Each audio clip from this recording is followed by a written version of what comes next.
Estava desaparecido. Eu sumi, o quê? Uma semana?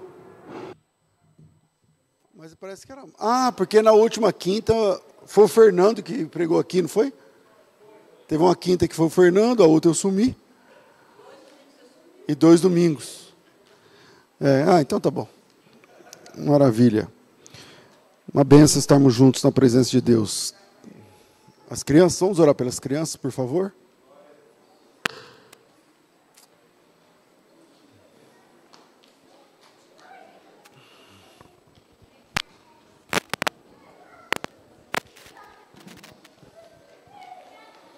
Santos, santos.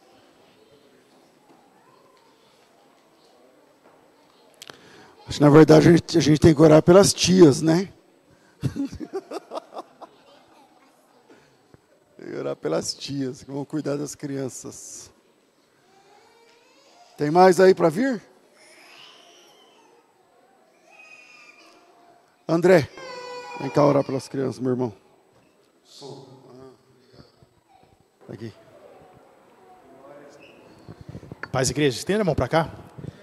Senhor, nosso Deus e nosso Pai, em o nome do Teu Filho amado Jesus Cristo, mais uma vez nos colocamos diante da Tua santa e gloriosa presença para interceder, meu Pai, pelas crianças, Senhor Jesus.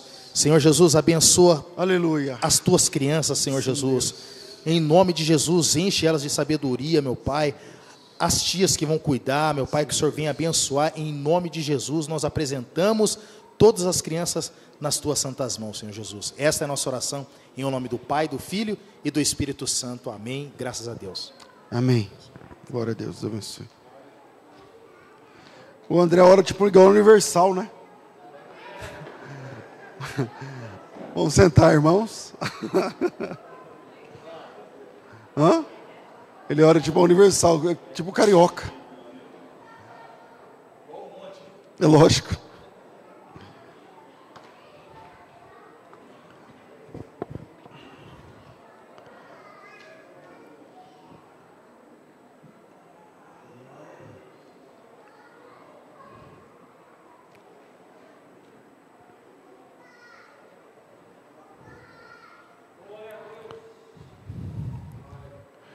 Livro dos Salmos, Salmo 50. Salmo 50. Eu ia falar até o versículo 15, mas esse salmo é tão bom que nós vamos ler ele inteiro. Ele é pequeno, são 20 e poucos versículos. Obrigado, varão. Salmos, capítulo 50. Diz assim o texto, eu vou ler agora na Revista Atualizada. Eu gostaria que você lesse com atenção esse texto, porque lendo com atenção a mensagem está aí, não é? Diz assim o texto: fala o poderoso, o Senhor Deus, e chama a terra desde o levante até o poente. Desde Sião, excelência de formosura, resplandece Deus. Vem o nosso Deus e não guarda silêncio. Perante ele arde um fogo devorador, ao seu redor esbraveja grande tormenta. Intima os céus lá em cima e a terra para julgar o seu povo.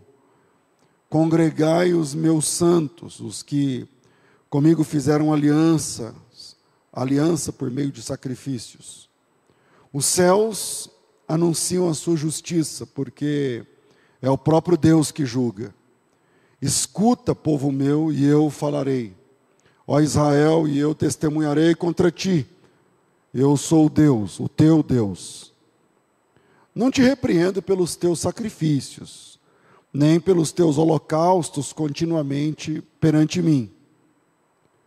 De tua casa, porém, não aceitarei novilhos, nem bodes dos teus apriscos, pois são todos meus os animais do bosque e as alimárias aos milhares sobre as montanhas. Eu conheço todas as aves dos montes e são meus todos os animais que pululam no bosque e no campo. Se eu tivesse fome, não tu diria, pois o mundo é meu, e quanto nele se contém. Acaso eu como carne de touros ou bebo sangue de cabritos? Oferece a Deus sacrifício de ações de graças e cumpre os teus votos para com o Altíssimo. E invoca-me no dia da tua angústia, eu te livrarei, e tu me glorificarás. Mas ao ímpio diz Deus: de que te serve repetires os meus preceitos e teres nos lábios a minha aliança, uma vez que aborreces a disciplina, rejeitas as minhas palavras? Se vês um ladrão, tu te comprases nele, e aos adúlteros te associas. Soltas a boca para o mal, e a tua língua trama enganos. Sentas-te para falar contra o teu irmão, e difamas o filho da tua mãe.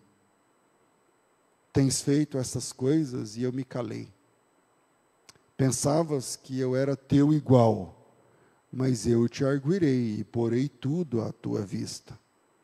Considerai, pois, nisso, vós que vos esqueceis de Deus, para que não vos despedace sem haver quem vos livre.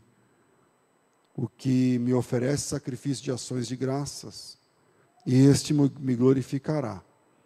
E ao que prepara o seu caminho, dar-lhe-ei que veja a salvação de Deus.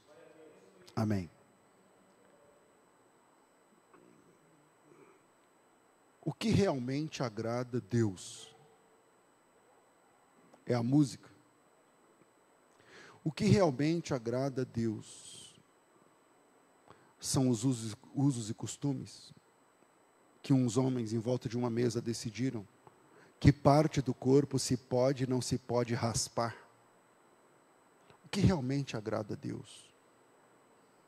Usar chapéu, véu. O que realmente agrada a Deus? Usar quipá, se abster de certos alimentos. O que realmente agrada a Deus? O que nós temos que pode agradar Deus? O que nós temos que pode tocar Deus e deixá-lo satisfeito, não no sentido de que havia ou houvesse necessidade nele, mas satisfeito. Dias atrás eu recebi um convite para um aniversário, segundo ou terceiro ano, que esse amigo distante, ele gosta de chamar de amigo, me convidou para um aniversário, mas ele é um bilionário. Eu não sei se você conhece alguém que é bilionário, que tem aviões, jatos, helicópteros, e casa em Nova York, casa na Rússia, casa não sei o que e tal. Aí a Vanessa falou assim: o que dá para um cara bilionário que está na lista da Forbes? Aí eu falei assim: então. Uma vez eu fui falar para ele: rapaz, eu tenho uma moto, não sei o que. Ele falou: eu tenho 7 motos. Eu falei: caramba. O que eu faço? Agora imagina Deus, que tem tudo. E aí Deus, nesse texto, ele está reclamando assim: vocês acham que o negócio é sacrifício? Todos os animais do campo são meus. Você está me dando o que é meu. Quando você dá dízimo, você está dando, você está mesmo dando? O que nós temos que agrada a Deus? O que nós fazemos que pode realmente agradar a Deus? Existe alguma coisa em nós que possa agradar a Deus? Muitas pessoas querem servir Jesus. Muitas pessoas têm vontade de ser bons cristãos, bons crentes, mas nem sempre estão prontos para cumprir as exigências de Deus. E as exigências de Deus são duras. Quando o rapaz veio procurar Jesus, ele era rico. Eu estou falando do jovem rico. Se você tem uma Bíblia bem antiga, na epígrafe vai aparecer assim, ó, o mancebo de qualidade. É o jovem rico. E ele parece que queria ser um dos discípulos de Jesus. Bom mestre, o que hei de fazer para herdar a vida eterna? E Jesus deixou claro para aquele cara, para aquele jovem, que para ser um discípulo dele, aquele jovem teria de zerar financeiramente. zerar financeiramente. Ele teria de se livrar de todo o dinheiro que ele tinha. Ele teria de se esvaziar de tudo que ele tinha para caminhar com Jesus.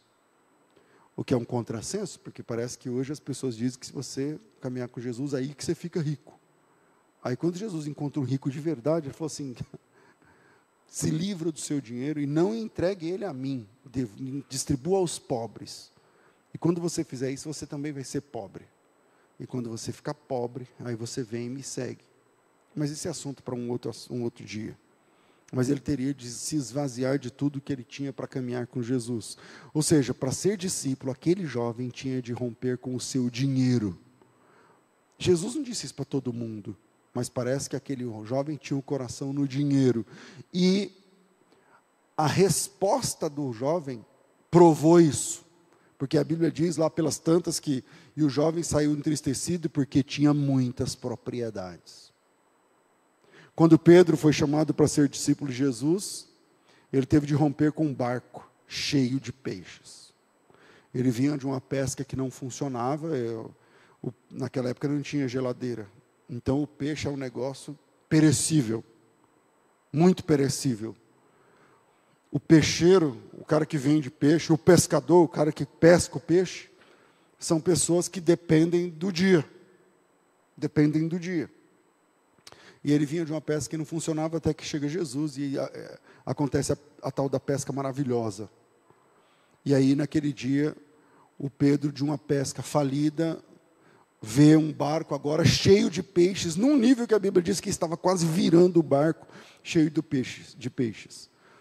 Talvez ele nunca tivesse visto um barco com tanto peixe chegando na praia como naquele dia.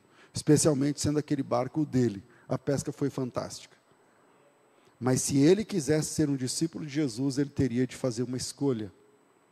Por isso a frase que marca o start de Pedro, o vamos lá, o siga-me, o follow me de Jesus para Pedro, é Lucas capítulo 5, versículo 10, que diz assim, ó, e ele arrastando os barcos para a praia, deixando tudo, o seguiram. Deixando tudo, o seguiram. Eu gosto mais da forma como Marcos narra essa partida, este start. Porque Marcos 1,18 diz assim, então eles deixaram imediatamente as redes e o seguiram. Sei lá, eu acho que essa forma que Marcos aborda, é lógico que o Marcos naquela época não sabia o que era rede social, Orkut, Facebook, Instagram, não sei o que lá. Mas a gente que sabe, lê esse texto aí. E eles deixando as redes, o seguiram. Sei lá, eu acho que essa forma se torna ainda mais atual por alguma razão, porque às vezes também é preciso deixarmos algumas redes dessas para seguirmos a Jesus. Mas voltamos ao chamamento de Jesus. Paulo foi chamado por Jesus, e assim como o jovem rico também precisou romper. Assim como Pedro rompeu com o barco cheio de peixes, deixou tudo para lá. Assim como Jesus convidou o jovem rico para deixar a riqueza para lá, Paulo teve o privilégio de ser chamado pessoalmente por Jesus, mas para ser discípulo de Jesus, ele também teve de romper. E ele, nesse caso, ele teve de romper com o judaísmo. O farisaísmo judaico era incompatível com o chamado de Jesus. Não dá para ser discípulo de Jesus e fariseu ao mesmo tempo. Tem de romper. Porque o cristianismo tem suas incompatibilidades. Todas as pessoas da Bíblia que foram convocadas por Deus tiveram de fazer escolhas sobre o estilo de vida que levavam. Por isso que quando Jesus entra na casa de Zaqueu, o Zaqueu, que também era rico, e que se encontra com Jesus no mesmo dia do jovem rico, porque é a caminho de Jericó que o jovem rico fala com Jesus. E quando Jesus entra em Jericó, é que ele encontra o Zaqueu.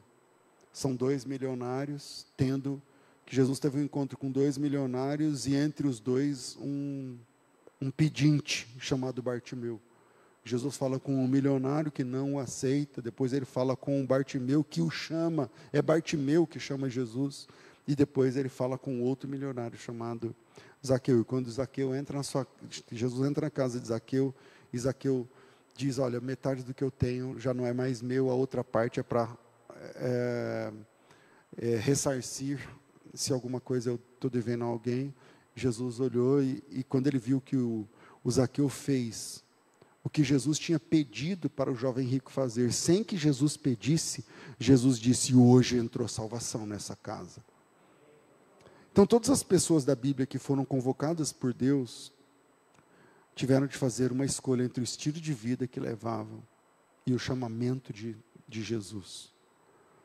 O profeta Isaías teve de tomar uma decisão entre o seu sangue azul.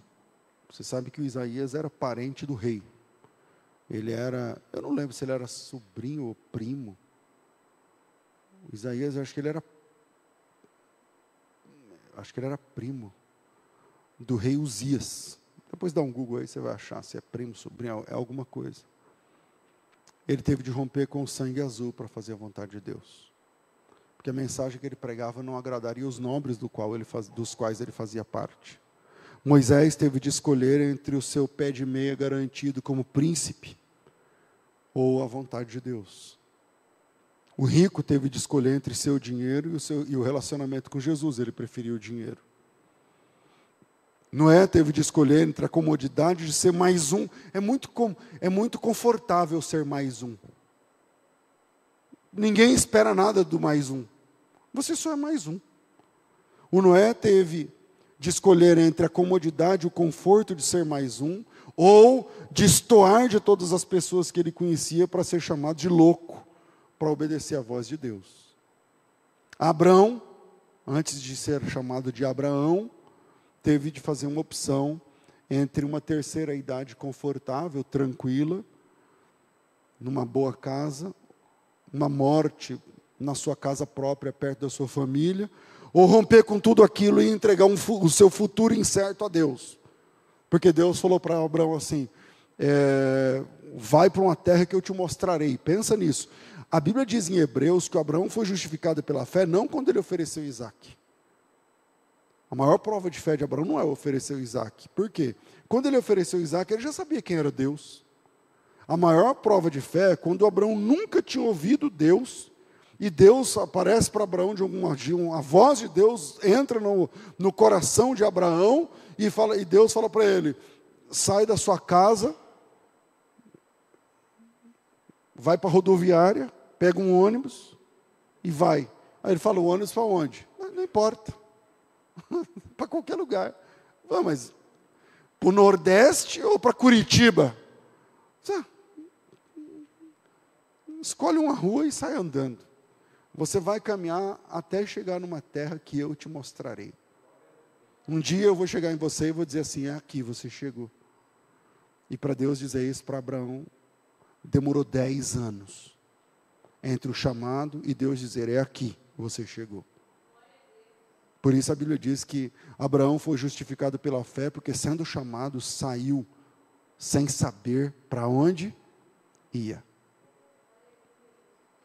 Ele teve de romper, trocar a certeza e a segurança da sua estabilidade pela incerteza e a insegurança do chamado. A incerteza e a insegurança do chamado. Porque o chamado, quando eu falo incerteza e insegurança, porque tudo que a gente não sabe o que é incerto e inseguro. Você não sabe o que vai ser. Você não sabe o que vai ser. Eu não tinha a mínima noção de como seria meu futuro. Eu sabia que Deus estava me chamando. Se eu ia viver pedindo esmola, pedindo oferta, pedindo, irmão, compra minha fita, não sei o que lá, não sei, era isso que eu pensava, inclusive. Quando Deus chama alguém, esse chamado não é um chamado apenas intelectual. Porque Deus não quer mudar apenas o que você sabe. Quando Deus chama alguém, o chamado não é apenas filosófico. É intelectual também, é filosófico também. Mas não é intelectual só porque Deus quer mudar o que você sabe. Não é filosófico só porque Deus quer mudar suas convicções. O chamamento de Deus é um chamado mais exigente do que apenas confessional. Porque Deus não quer apenas mudar teu credo. No que você cria e no que você crê. A verdade é que Quando Deus chama uma pessoa, Ele chama de uma realidade para a vontade dEle. E nessa chamada da realidade que você participava para a vontade de Deus, isso muda tudo. Isso muda o que você gosta, isso muda o que você não gosta. Isso muda os lugares que você frequenta, a roupa que você usa. Isso muda o seu linguajar, isso muda tudo. E quando eu falo do chamado, esse chamado não é somente ministerial. Isso aqui não é para quem quer ser pastor, pastora, pregador, sei lá o que, cantora. Não. O chamado é para seguir a Cristo. O chamado que eu estou falando é para seguir a Cristo. Eu vou deixar alguns pontos para a gente pensar. E o primeiro é o seguinte: o olhar de Deus está no show que nós não apresentamos. O olhar de Deus se mantém no show que nós não apresentamos. O que você apresenta a Deus? Qual o resumo das tuas orações? O que é que sai da tua boca aqui? Quando você dobra o joelho, você chega cedo, fala, ixi, vou ter que pegar, dá meia hora de oração, vou ter que pegar uns 15 minutos. Aí você olha e fala, nossa, como 15 minutos é tempo? Aí o que você fala? Deus, abençoa meu pai e minha mãe. Um abraço, meu pai e minha mãe, para você. Não é assim. Qual o resumo das tuas orações? O que é que sai da tua boca? Diante de Deus, o que é que você apresenta? Porque você leu esse texto do Salmos 50. Por que é que Deus, veja, Deus está repreendendo as pessoas, mas Ele está dizendo assim, o problema não é o culto de vocês. O problema não está no culto. Ele diz assim, versículo 8, eu não estou repreendendo vocês pelos teus sacrifícios e holocaustos que estão sempre perante mim. Por que é que Deus repreenderia pessoas cujo culto é perfeito? O texto diz que as pessoas ofereciam para Deus bons holocaustos. Entenda-se, eles apresentavam as músicas certas, eles mantinham a reverência certa, eles apresentavam um culto exemplar. Aquele culto era um show. Quando eu falo show, não estou falando do espetáculo, tá? Show, top. Pontualidade, reverência, seriedade, espiritualidade, tudo isso aliado à boa música, tudo com temor, com piedade. Só que Deus tinha alguma coisa contra eles. Aí você fala assim, peraí pastor, mas se o culto tem piedade, se o culto tem espiritualidade, se o culto tem fervor, tem louvor, a letra da música é cristocêntrica, o que Deus quer mais? Então, o problema é que Deus quer mais. O Deus que se apresenta na Bíblia e a nós é exigente demais. E Ele não é exigente porque Ele exige muito, Ele é exigente porque Ele exige tudo. O Deus bíblico exige tudo. Ele não aceita menos do que tudo. Ou você entrega tudo ou não precisa segui-lo. O jovem rico, se ele dissesse assim, tudo bem, e se eu der quase tudo? Não, é tudo. Deus não estava reclamando do culto. Não, Deus não estava reprovando a música era boa. Deus não estava contra o culto deles. Deus não estava triste com a forma como se comportavam no culto. Em tudo isso a nota era 10. O culto é show, beleza. Mas Deus tinha outras queixas. E quais eram as queixas de Deus? O problema não era no show que era o culto que eles apresentavam, mas o problema estava no show que eles não apresentavam no palco. Porque o palco, o culto, são, tipo hoje, 1h30 do teu dia, uma vez por semana. Vezes 4, isso dá 6 horas no mês.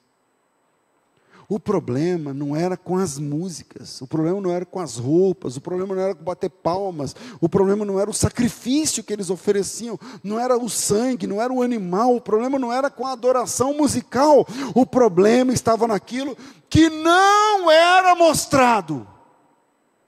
O mostrado, top.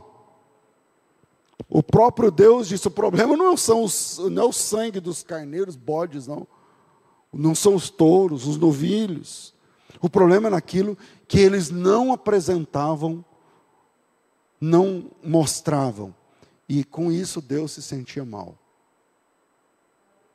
Porque enquanto a música estava ótima, enquanto os sorrisos eram nota 10, enquanto as palmas tinham cadência, enquanto as roupas eram de respeito, enquanto a interação era perfeita, enquanto os animais sacrificados obedeciam os padrões, havia alguma coisa que deixava Deus chateado. Enquanto eu escrevi esse sermão, eu coloquei entre parênteses aqui, você já pensou que Deus pode ficar chateado? E Deus estava chateado nesse texto. E por que é que Deus estava chateado? Porque Ele conhecia o que estava por trás dos bastidores, do tal do perfeito culto que eles apresentavam. Da cortina para frente, show. Mas da cortina para trás, era uma lástima. Era uma lástima. E o texto diz que Deus se cansa disso. Isso está escrito no primeiro capítulo de Isaías. Pessoal, eu mandei o sermão completo, né, para vocês, ou só os tópicos? Eu não lembro, completo? Mas eu estou lembrando aqui, desculpa, não está no sermão. Mas em Isaías capítulo 1, deixa eu ver se eu acho aqui meio que na raça, porque não está, desculpa, eu não escrevi. Hein? Eu vou ter que achar o versículo. Ele diz o seguinte, aqui, 1:10. Ouvi a palavra do Senhor, vós governantes de Sodoma, e dai ouvidos à lei do nosso Deus, vós povo de Gomorra. De que me serve a multidão dos seus sacrifícios, diz o Senhor? Lá o show também, o culto era show. Verso 11, de que me serve a multidão dos seus sacrifícios? Eu já estou farto dos holocaustos de carneiros, da gordura de animais cevados. Não folgo com o sangue de bezerros, de cordeiros. Quando vocês vêm à minha presença, quem requereu isso das vossas mãos? Tipo, eles estão oferecendo o melhor sacrifício e Deus está dizendo assim, quem mandou? Quem mandou? Versículo 13, não continueis a trazer ofertas vãs. O incenso de vocês para mim é uma abominação. Como também são as luas novas, os sábados, as convocações solenes. Eu já não posso mais suportar a iniquidade aliada ao culto. A iniquidade misturada com ajuntamento solene. É isso que ele está dizendo aqui em Isaías, mas voltamos aqui para o sermão. Deus estava chateado, quando eu pergunto assim, Deus fica chateado? Porque Ele conhecia o que estava por trás dos bastidores, do show que era o culto. Do show perfeito que eles apresentavam. Deus conhece o que está por trás dos bastidores da nossa vida. Por isso Ele pergunta, Salmo 50:10, o que vocês acham que eu sou? Vocês acham que eu sou o quê? 50:10, eu vou ler na NVI, esse trecho, de 10 a 13. A rigor, todos os animais são meus. Eu conheço todos os pássaros. Todos os bois que estão sobre as milhares de colinas já são meus. Eu não estou com fome, e se tivesse, não diria. Por acaso você acha que eu me alimento comendo carne de touros, diz o Senhor? Você acredita que eu bebo sangue de bodes? Não, eu não bebo isso. Eu estou lendo na NVI porque parece mais, sei lá, ressalta mais. O fato é que Deus estava reprovando o culto de algumas pessoas. Mesmo entendendo que o problema não era o culto. Olha que interessante.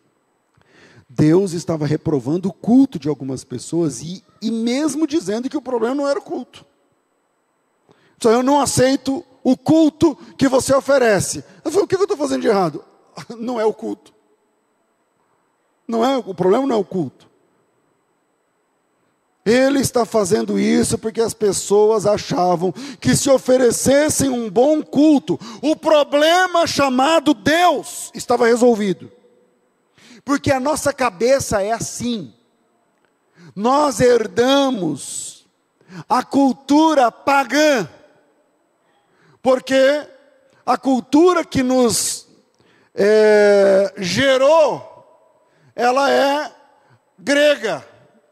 E na cultura grega, os deuses tinham de ser agradados, e cada deus se agrada de um jeito. Dança, música, sexo, dinheiro, comida. E esse é o legado que nós recebemos. E aí nossa raça é mixigenada com índios, e os índios têm o deus Tupã, que também tem de fazer oferendas para ele. E aí nós também somos mixigenados com os africanos que vieram para cá no século XVI. Trazidos nos navios negreiros, mas não somente nos navios negreiros, mas isso é uma outra conversa. Que traziam também uma cultura onde oferendas tinham de ser feitas para as divindades africanas. Então a nossa cultura nasceu como resultado de seres humanos que têm de fazer alguma coisa para acalmar, apaziguar ou agradar o Deus está sobre eles. Seja ele Tupã, seja ele Zeus, seja ele Dionísio, no caso dos deuses romanos, seja ele Exu, seja ele o Deus que você quiser. E aí a nossa cabeça é uma cabeça de quem resolve com Deus através de oferenda. Se é uma divindade, um deus dos bosques, da Tupã, você faz um obó. Se é um deus do Exu, você faz um despacho. Se é um deus cristão, você faz uma oferta. Se é um deus judeu, você derrama sangue. Você tem que dar alguma coisa para resolver o problema chamado Deus. Porque se você der, Deus fala assim: agora eu estou contigo e não abro, porque você me deu esse frango.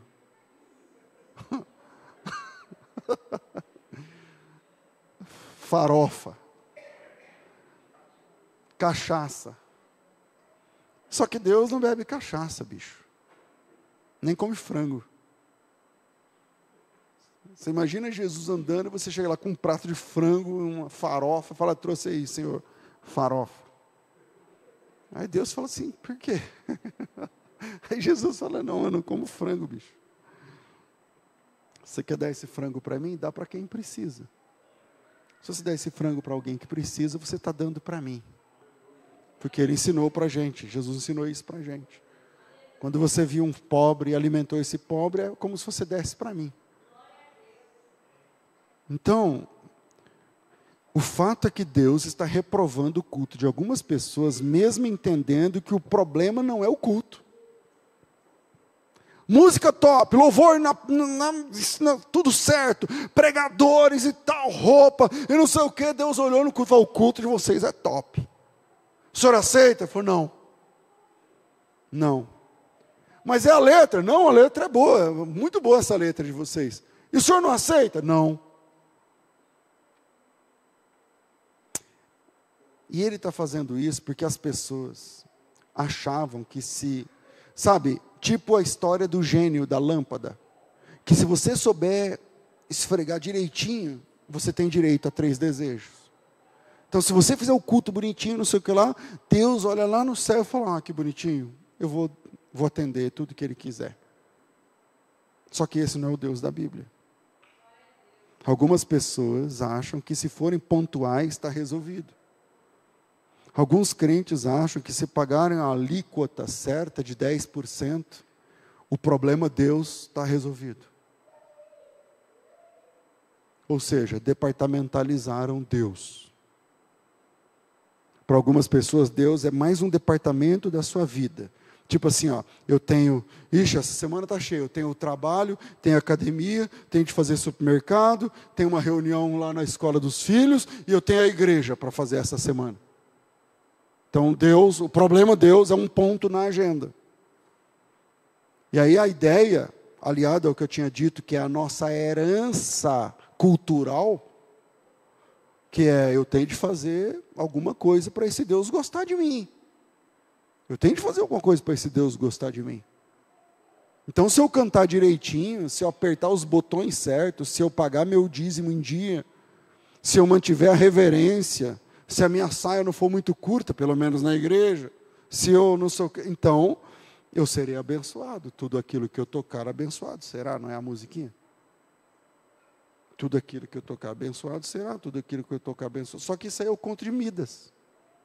Não é a Bíblia. Inclusive, aqueles que dizem que Deus... Tem aqueles que dizem que Deus pode ser cobrado por isso. Você não apertou os botões certos? Então, cobre Deus. E aqui no Salmo 50, bem aqui, Deus está dizendo assim, olha, o culto de vocês é muito bom, mas eu não aceito. A adoração de vocês é muito boa, mas eu não aceito a adoração de algumas pessoas. Parece que o que alegra ou entristece Deus não é o tipo de culto que você apresenta, mas o tipo de gente que você é. E o tipo de culto que se apresenta é o show que você está apresentando para Deus, que todo mundo vê. Mas o tipo de gente que você é o show que você não apresenta. É o show que você não apresenta.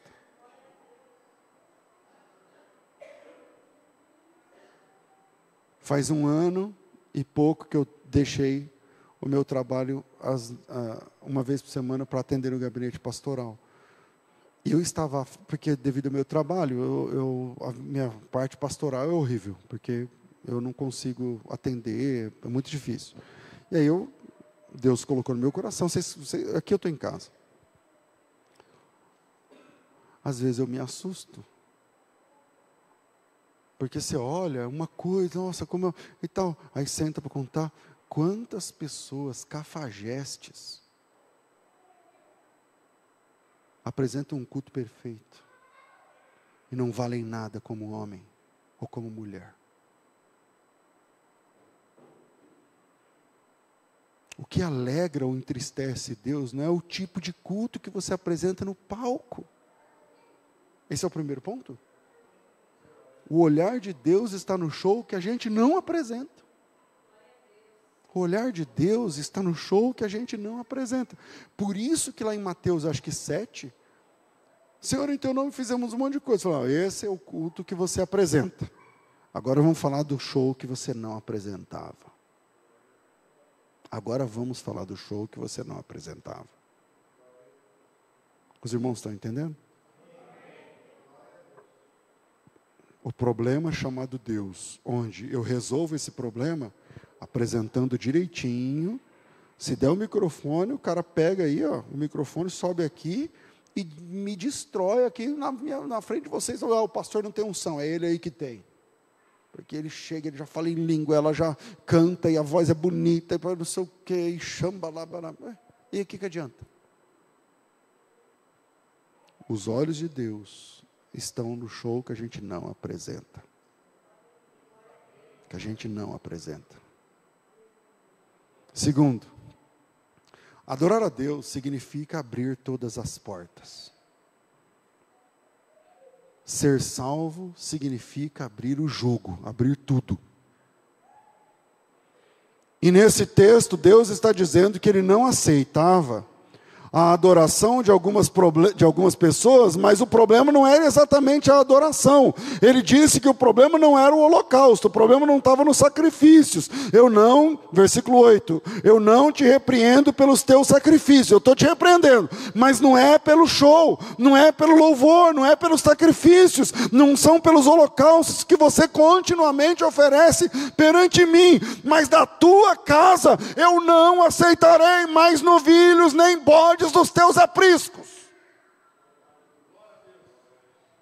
Quando Deus não aceita uma adoração, o problema nunca é com a adoração. O problema é sempre com o adorador. Não é a adoração o problema. Como a gente é a palavra que eu ia falar não dá para falar aqui. Porque assim, A pessoa fica... sabe, o detector, o mimimi, está lá em cima, aí você fica ouvindo a música, você, chamou Deus de você, essa música não serve, não, calma aí. Particularmente, eu também não gosto de música que chama Deus de você e tal, mas assim, não é esse o problema. O problema não é aqui o palco. O problema está do amém para frente.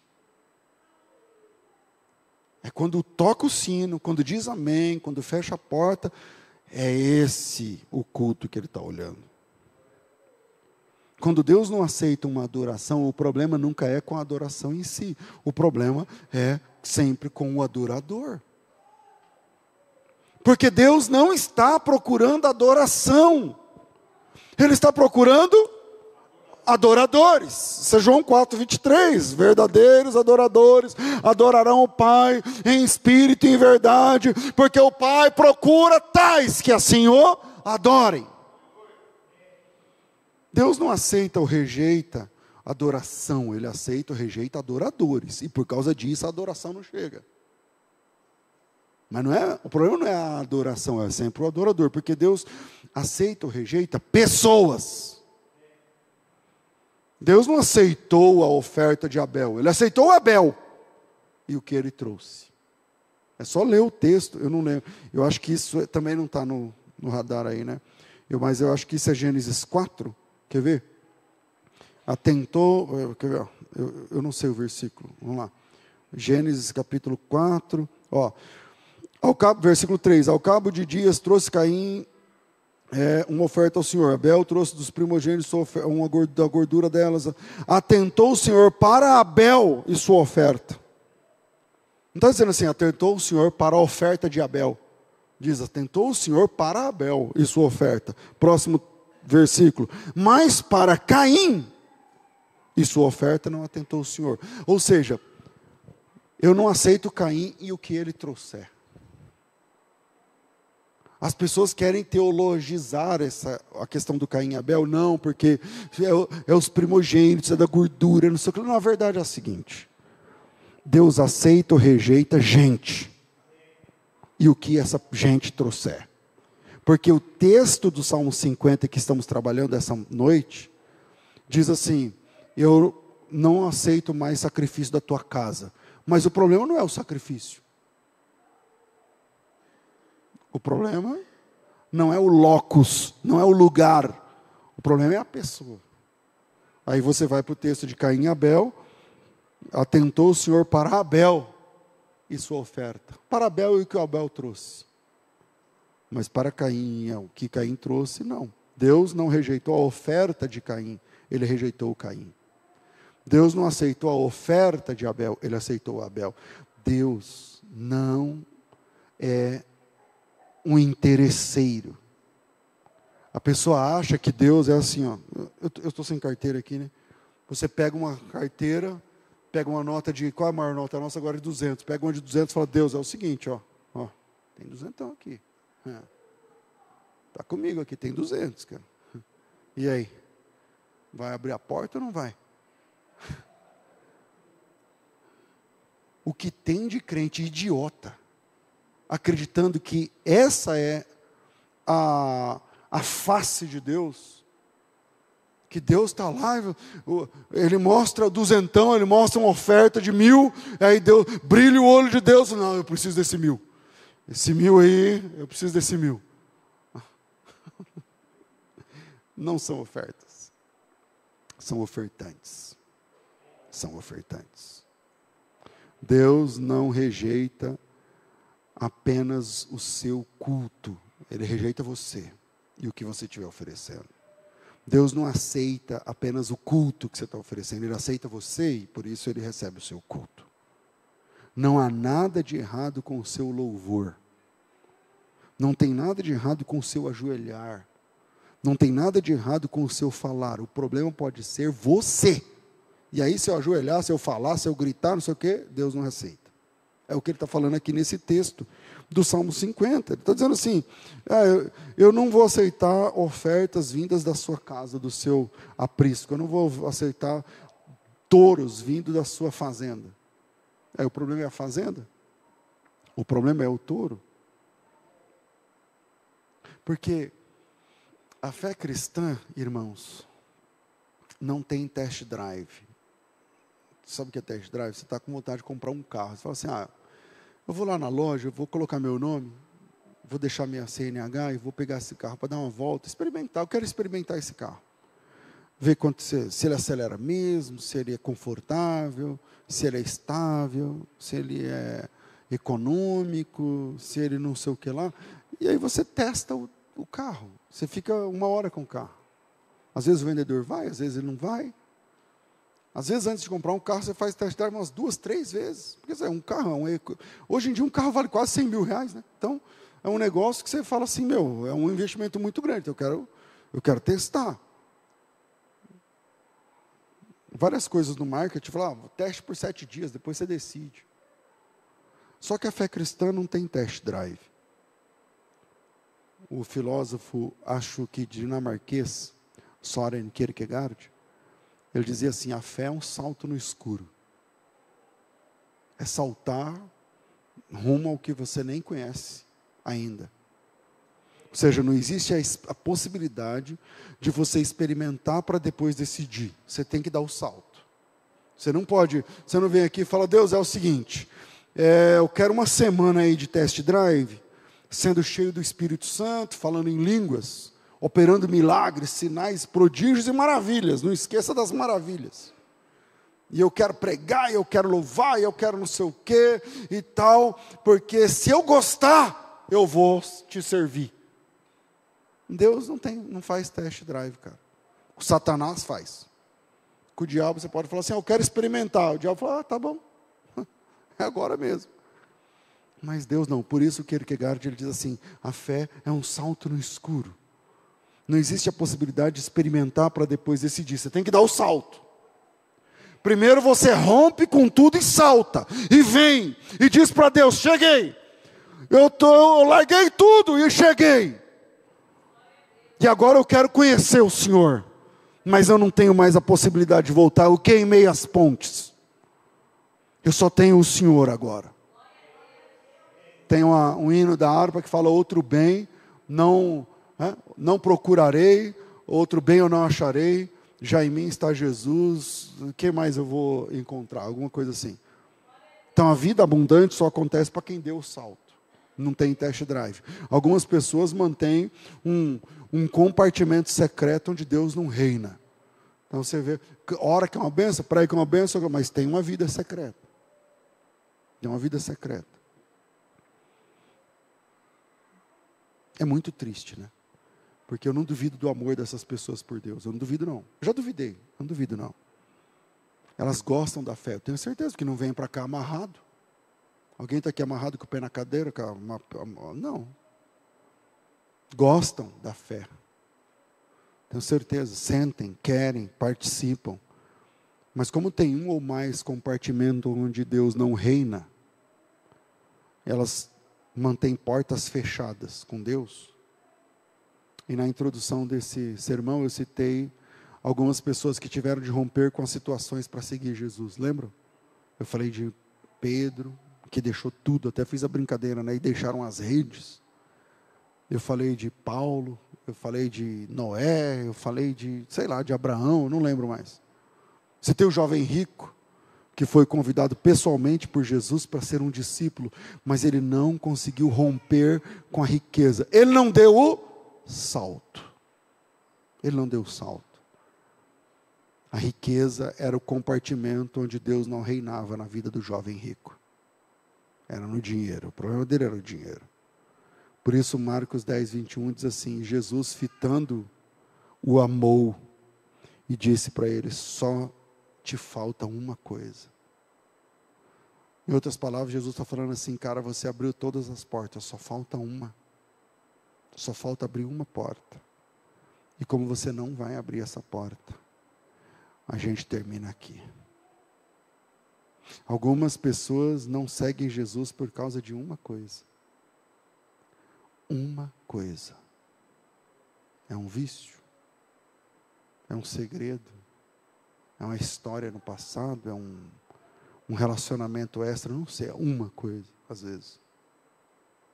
Onde o seu coração está mais lá do que em Deus, e Deus olha e fala assim, então, você vai abrir essa porta para eu reinar sobre tudo, ou essa porta ela mantém secreta? Aí você diz assim, não, Senhor, seguinte, eu te amo, quero muito pregar, orar, cantar, louvar, ir para o céu, ser salvo, só que essa porta aqui é comigo. Essa aqui eu não abro. Algumas pessoas querem seguir Jesus mantendo uma coisa. E não vivem a plenitude, porque com Deus não tem test drive, por causa de uma coisa. E Jesus olha para o jovem rico, se entristece, e fala para o jovem rico assim, cara, só te falta uma coisa. Só que para o jovem rico, essa uma coisa era grande demais para ele deixar. E a Bíblia diz que ele saiu do encontro com Jesus triste porque estava apegado nessa única coisa. Algumas pessoas perderão o céu por tão pouco. Algumas pessoas não ouvirão o vinde bendito de meu Pai por causa de uma besteira, uma bobagem, uma idiotice, é um vício. Não, pastor, mas eu não consigo. Mas você está tentando? Algumas pessoas perderão por tão pouco. É a maldição do quase, do qual eu já falei aqui em outras vezes. Quem quase ganha, quase ganhei, então perdi. Quem quase ganha, perde inteiro. Quase embarquei, fiquei. Davi manteve uma porta fechada por um bom tempo. Cantava, tocava, inventava instrumento, era guerreiro, era rei e tal, era grande, era perfeito em tudo, mas dentro da sua alma tinha um cômodo onde Deus não reinava. Era o compartimento do pecado, o oculto. A gente está no segundo, né? Tem que caminhar. Vamos lá. Adorar a Deus significa abrir todas as portas. E terceiro, o problema nunca foi com a tua adoração. Como vimos, Deus não está procurando adoração, Ele está procurando adoradores. E Ele deixa um conselho no verso 14 do texto em questão. Ele diz assim, oferece a Deus sacrifício de louvor. Oferece a Deus sacrifício de louvor. Pastor, como assim? O que é um sacrifício de louvor? Eu acho que somente em Hebreus a gente vai ter essa explicação. Porque lá em Hebreus, no capítulo 13, o autor aos Hebreus, ele diz o seguinte, ofereceis sempre, vamos lá, Hebreus, vamos achar aqui, Hebreus estava aqui agora mesmo, sumiu. Aqui, ó, capítulo 13, versículo 15. Mas olha um pouquinho antes, ele diz assim, ó, 10, 15 e 10, não, desculpa, 13 e 10. Possuímos um altar.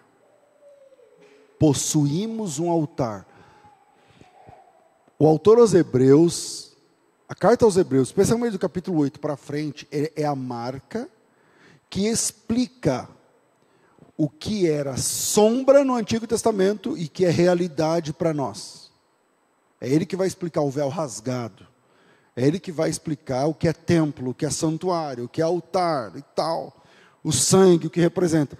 E aí ele diz assim, ó, gente, nós possuímos um altar. Isso como assim? Nós temos um altar, então está valendo ainda sacrifício? Possuímos um altar, do qual não tem direito de comer os que ministram no tabernáculo. Porque quem ministra no tabernáculo é levita e eles podem comer do que é oferecido no altar. É assim que eles, muita carne e tal, eles comem do altar. E aí o autor diz assim, a gente também tem um altar. E nesse altar, Não tem direito de comer quem participa do louvor. Não tem direito de comer quem ministra no tabernáculo. Porque os corpos dos animais, presta atenção, porque os corpos dos animais, cujo sangue é trazido para dentro do santuário, pelo sumo sacerdote, como oferta pelo pecado, depois é queimado fora do acampamento. O que ele está falando? Ele está falando assim, que o sacrifício, lá do Antigo Testamento, ele tem duas etapas. Uma se consuma dentro do santuário, e outra parte se consuma fora do santuário. Então o animal é morto fora, o sangue é trazido dentro, a cinza é levada fora. E aí ele diz assim, os corpos animais cujo sangue é trazido para dentro, depois são queimados fora do acampamento.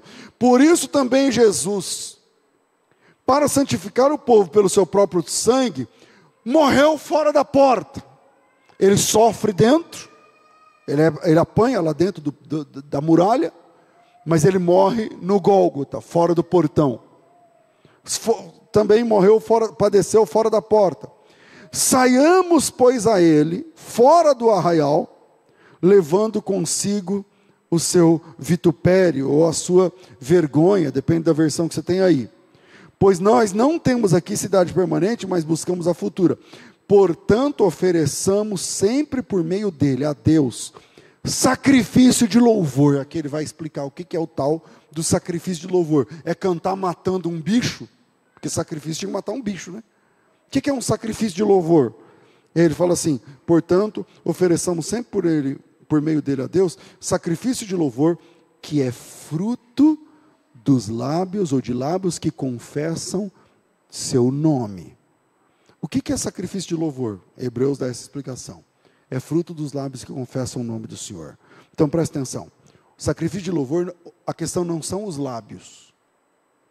São os frutos gerados pela pessoa, cujos lábios estão louvando a Deus.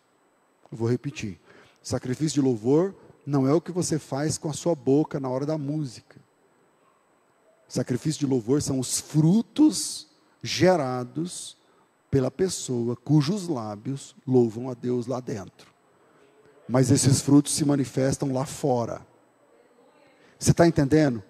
É no outside da fé, do culto, do encontro, da celebração, e não no inside, e não no lado de dentro. Não é o que você diz que importa, mas é o que faz você dizer que importa. A Bíblia diz que a nossa boca fala daquilo que já encheu o nosso coração. O que importa é o fruto, é o que está dentro. Porque é muito fácil vir aqui e dar um show com o microfone. Para alguns, né? Para mim já não é também. Nem isso é fácil para mim. Porque se eu cantar aqui, meu amigo, o aleijado anda. Porque o aleijado fala o quê? O aleijado fala o quê? Mas é mais fácil dar um show com o microfone. Mas não é esse show que agrada a Deus. A Bíblia diz que a nossa boca fala o que está cheio no nosso coração, mas o que importa é o fruto. Muitas pessoas não se abrem de verdade para a ação de Deus e, como resultado, desfrutam de um cristianismo de baixa qualidade o tempo todo, pela simples razão de que Deus não está reinando em tudo. E quando Deus não reina em tudo, Ele não reina em lugar nenhum. Ele não reina em lugar nenhum. Enquanto houver uma brecha onde Ele não reina, teu louvor estará comprometido. Enquanto houver uma brecha que Ele não reina, tua oferta está comprometida. Enquanto houver uma parte onde Ele não reina e seu sacrifício está comprometido, enquanto você não fizer a entrega total, não haverá plenitude, não haverá vida plena, não tem test drive, você tem de dar o salto. E dá o salto a dizer assim: eu renuncio tudo, eu abro mão de tudo para seguir ao meu Senhor, ao meu Salvador. Eu deixo o barco, eu deixo as redes, eu deixo o que for preciso. Paulo, eu deixo a minha religião antiga, eu renuncio a minha posição entre os fariseus, eu renuncio quem eu era, eu renuncio meus apelidos, eu renuncio o que eu bebia, eu renuncio o que eu usava, eu renuncio o que eu jogava, eu renuncio o que eu fazia, eu abro mão de tudo. Hoje Deus te chama da adoração incompleta para a vida plena. Esse é o salto. É quando todas as portas estão abertas e você diz para Deus assim: eu sou esse aqui. Eu sou esse aqui. É essa fé honesta que Jesus Cristo busca. É essa fé honesta. Eu me lembro de um sermão que eu preguei aqui tempos atrás, acho que mais de 1 ano, 2, eu não sei, quando eu falei do centurião que agradava a religião, e aí os religiosos foram lá para Jesus e falaram assim, quando ele estava com um funcionário adoentado, né, e tal, e aí ele pediu para que os religiosos fossem até Jesus, mal sabia ele que os religiosos odiavam Jesus, mas como eles, religiosos geralmente é puxa-saco, e os religiosos eram puxa-saco, né, do centurião, e o centurião era um cara importante, e eles chegaram para o centurião, e falaram, para Jesus, e falaram assim, vem e ora por ele, porque ele é digno, ele construiu a sinagoga para a gente, ele é amigo do nosso povo, e o religioso tem essa visão infantil e idiota, que se você fala o que ele gosta, e se você faz o que ele precisa, então ele se torna seu vassalo. E essa vassalagem alcança as nossas fileiras. Na política. Porque se o político fala o que a gente quer ouvir, então ele é digno. Essa é a lógica. Essa é a lógica. E quem disse isso? Quem decide isso? Então eles chegaram em Jesus e falaram assim, vem que ele é digno. Aí Jesus, imagina Jesus, ele é digno? Quem decidiu isso? Quem disse que ele é digno? Não nós. Aí por que ele é digno? Não, porque ele é amigo do nosso povo. Ele construiu a sinagoga, né? Então vem que ele é digno. Aí Jesus acho que ficou curioso, falou, eu vou lá. No meio do caminho, quando o centurião descobriu, ele mandou amigos. Quem conhecia mais ele, os religiosos ou os amigos? Os amigos. Sabe qual era a mensagem dos amigos? Os amigos dele falaram assim para Jesus, ele não é digno, que o Senhor entre debaixo do teto dele. Aí você tem de um lado os religiosos dizendo, ele é digno. Por quê? Porque ele constrói sinagoga. Ele é um cara do bem, então ele é digno. E você tem os amigos enviados por ele dizendo, não, fala para ele que eu não sou digno. E aí Jesus fala assim, nem mesmo em Israel eu encontrei uma fé como essa. Porque a fé do centurião era honesta. E a fé honesta toca Deus. Que é quando você diz assim para Deus, Deus, eu não abri todas as portas. E eu quero abri-las. Mas para abrir essa porta em específico, eu não consigo sozinha, então eu preciso de ajuda. Essa fé honesta toca o coração de Deus. Então, sua fé é honesta? Hoje Deus está te chamando da adoração incompleta e incoerente à vida plena que Ele tem para te dar. Mas para isso você tem de dar o salto. Você vem?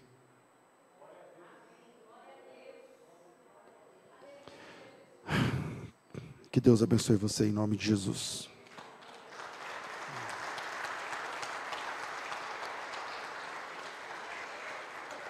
Minha gente, vamos ficar de pé.